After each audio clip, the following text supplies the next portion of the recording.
Worship act पर सियासी संग्राम तेज। चुनाव आया, कांग्रेस को वर्शिप एक्ट याद आया। क्यों सुप्रीम कोर्ट पहुंची कांग्रेस। नमस्कार, आप सभी का बहुत बहुत स्वागत है। आप देख रहे हैं स्पेशल स्टोरी। मैं हूं परवीन शेख। वर्शिप एक्ट को लेकर फिर से सियासी संग्राम शुरू हो चुका है। आपको बता दें कि कांग्रेस के वर्शिप एक्ट पर समर्थन याचिका पर बीजेपी ने जमकर निशाना साधा है। साथ ही कई गंभीर आरोप लगाए गए हैं। प्लेसेस ऑफ वर्शिप एक्ट 1991 को लेकर कांग्रेस ने सुप्रीम कोर्ट में अर्जी दायर की है। याचिका में कांग्रेस ने एक्ट का बचाव करते हुए सुप्रीम कोर्ट से मामले में दखल देने की अपील की है, जिस पर सुप्रीम कोर्ट 17 फरवरी को सुनवाई करेगा। कांग्रेस की तरफ से यह अर्जी केसी वेणुगोपाल ने दाखिल की है। अर्जी में कांग्रेस ने दलील दी है कि भारत की धर्मनिरपेक्षता की रक्षा के प्लेसेस ऑफ वर्शिप एक्ट जो है वो बेहद जरूरी है। तो सवाल है कि इलेक्शन आया और कांग्रेस को वर्शिप एक्ट याद आया, क्योंकि दिल्ली में चुनाव है और उसी दौरान कांग्रेस ने वर्शिप एक्ट को लेकर सुप्रीम कोर्ट का रुख किया है।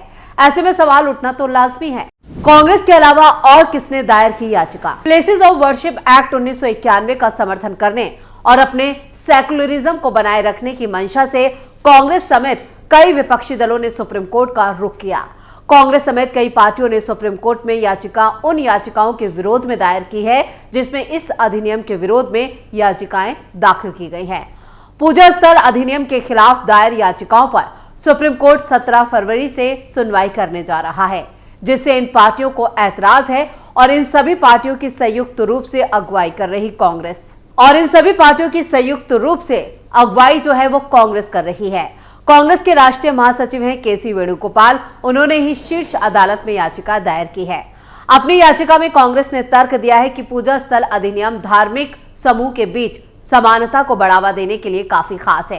कांग्रेस का दावा यह भी है कि यह अधिनियम किसी भी प्रकार से धर्म की स्वतंत्रता का उल्लंघन नहीं करता। कांग्रेस समेत कई दलों ने याचिका में यह तर्क दिया है कि भारत में धर्मनिरपेक्षता के लिए POW अधिनियम बहुत ही जरूरी है। इन पार्टियों का आरोप है कि सुप्रीम कोर्ट में पूजा स्थल अधिनियम को चुनौती देना धर्मनिरपेक्षता के सिद्धांत को कमजोर करने की कोशिश है।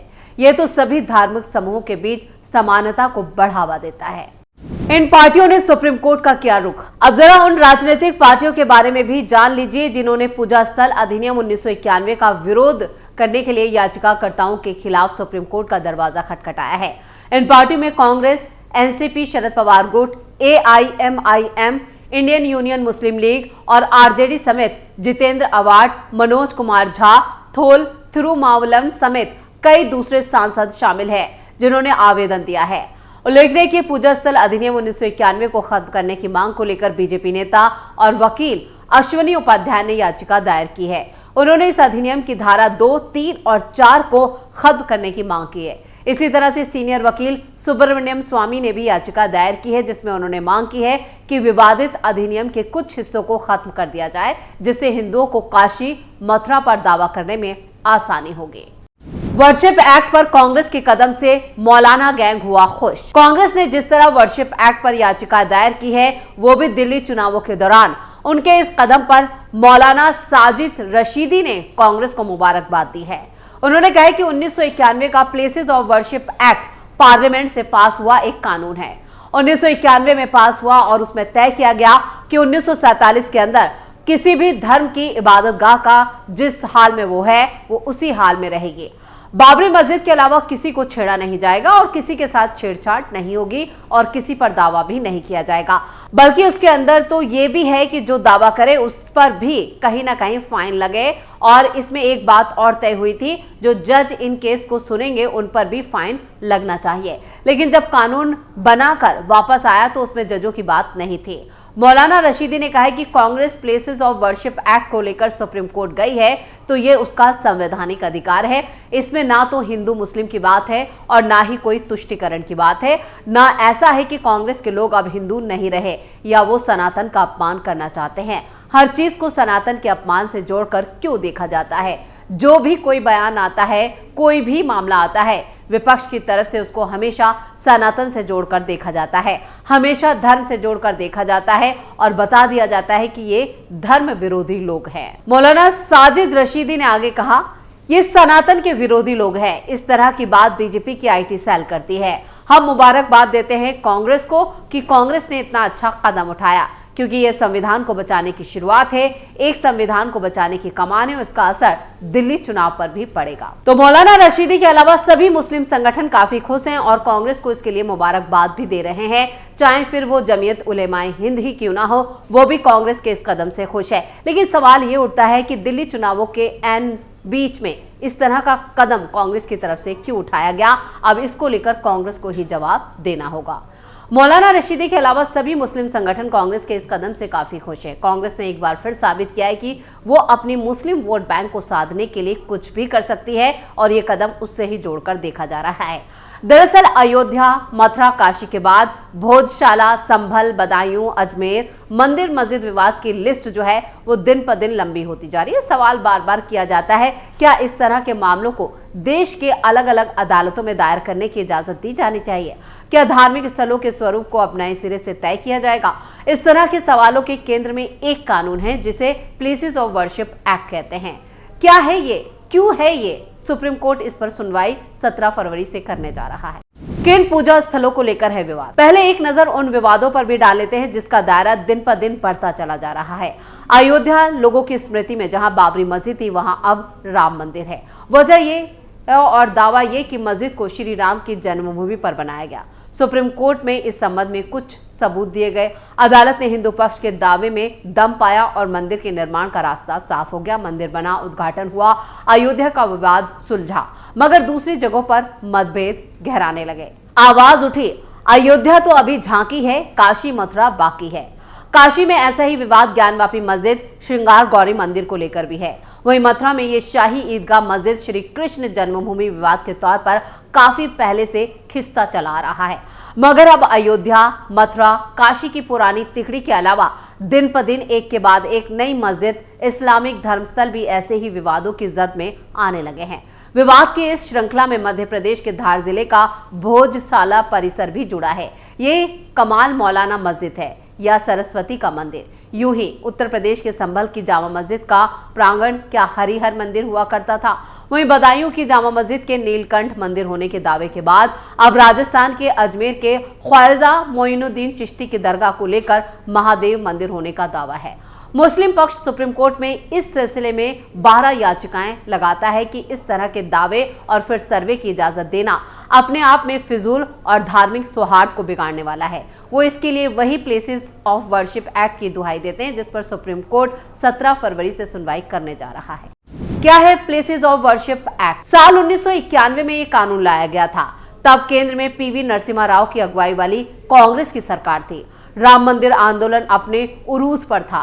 ये सोचकर कि कहीं मंदिर विवाद पूरे देश में ना गहराने लगे, भारत की संसद में एक पहल हुई। तब के गृह मंत्री शंकर राव चवन ने लोकसभा में अगस्त 1991 में एक विधेयक पेश किया जिसका नाम प्लेसेस ऑफ वर्शिप एक्ट, पूजा स्थल कानून था। ये कानून 10 सितंबर 1991 को लोकसभा से भी पारित हो जाने के 2 दिन बाद राज्यसभा से भी पारित हो गया। इस कानून में कुल 7 सेक्शन थे जो 15 अगस्त 1947 के दिन रहा किसी भी पूजा स्थल के धार्मिक स्वरूप को सर्वोच्च मान्यता देता है और कहता है कि उसके साथ किसी भी तरह के बदलाव नहीं किए जा सकते। आसान लफ्जों में कहें तो 15 अगस्त 1947 को अगर कोई जगह मंदिर थी तो मंदिर रहेगी, मस्जिद थी तो मस्जिद रहेगी और गिरजाघर था तो गिरजाघर रहेगा। उसके स्वरूप के साथ यानी स्ट्रक्चर के साथ कोई छेड़छाड़ नहीं की जा सकती। हालांकि इस कानून में राम जन्मभूमि बाबरी मस्जिद विवाद को अपने दायरे से बाहर रखा गया था क्योंकि तब यह मामला अदालतों के सामने विचाराधीन था। इस कानून में यह प्रावधान भी किया गया कि अगर कोई कानून की अवहेलना कर किसी धार्मिक स्थान का स्वरूप बदलने की कोशिश करता है तो उसे 1 से 3 साल तक की जेल और जुर्माना हो सकता है।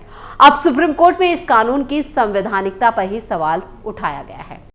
सुप्रीम कोर्ट के सामने क्या याचिकाएं लगाई गई हैं? पहली याचिका वकील अश्वनी कुमार उपाध्याय की तरफ से लगाई गई थी जो अदालत में अश्वनी कुमार उपाध्याय बनाम भारत सरकार के नाम से 2020 में दायर की गई थी। इसके बाद उसी तरह की याचिकाएं विश्व भद्र पुजारी पुरोहित महासंघ और पूर्व राज्यसभा सांसद सुब्रमण्यम स्वामी की तरफ से भी लगाई गई। इन सभी लोगों ने कानून की संवैधानिकता पर सवाल उठाया। इनका कहना है कि कानून का सेक्शन 2, 3 और 4 असंवैधानिक है। इनकी मांग है कि कानून को असंवैधानिक करार दिया जाना चाहिए, क्योंकि ये हिंदुओं और कुछ दूसरे धर्म के लोगों के मौलिक अधिकारों का हनन करता है।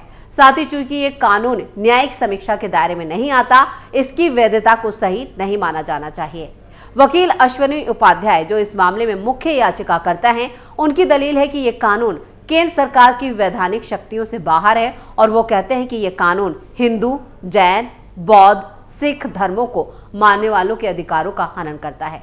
उसके पीछे उपाध्याय की दलील है क्योंकि इस कानून की वजह से विदेशी आक्रांताओं यानी कि आक्रमणकारियों की तरफ से तहस नहस कर दिए गए धार्मिक स्थानों पर हिंदू, जैन, बौद्ध, सिख धर्म के लोग अपना दावा नहीं कर सकते। ये कानून उनके मौलिक अधिकारों का उल्लंघन है। एक तरफ वकील अश्विनी उपाध्याय की एक अगुवाई में प्लेसेस ऑफ वर्शिप एक्ट की संवैधानिकता को चुनौती देने वाले लोग हैं, तो दूसरी तरफ जमीयत उलेमाए हिंद, सीपीएम, आरजेडी नेता मनोज झा इसके पक्ष में, और अब कांग्रेस भी इस लिस्ट में शामिल है, जो इस कानून को रद्द न करने की लड़ाई सुप्रीम कोर्ट लेकर गई है।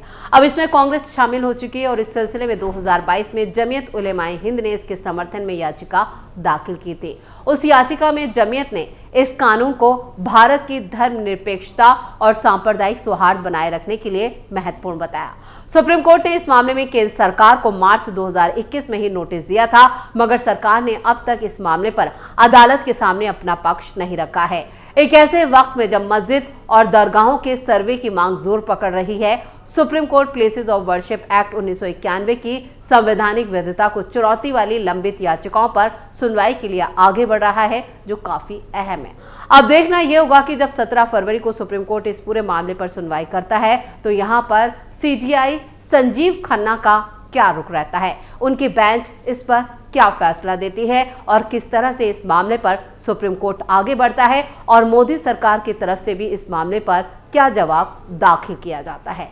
तो स्पेशल स्टोरी में इतना ही। वीडियो कैसा लगा कमेंट करके अपनी राय जरूर दें। वीडियो को लाइक करें, शेयर करें और कैपिटल टीवी को सब्सक्राइब जरूर करें।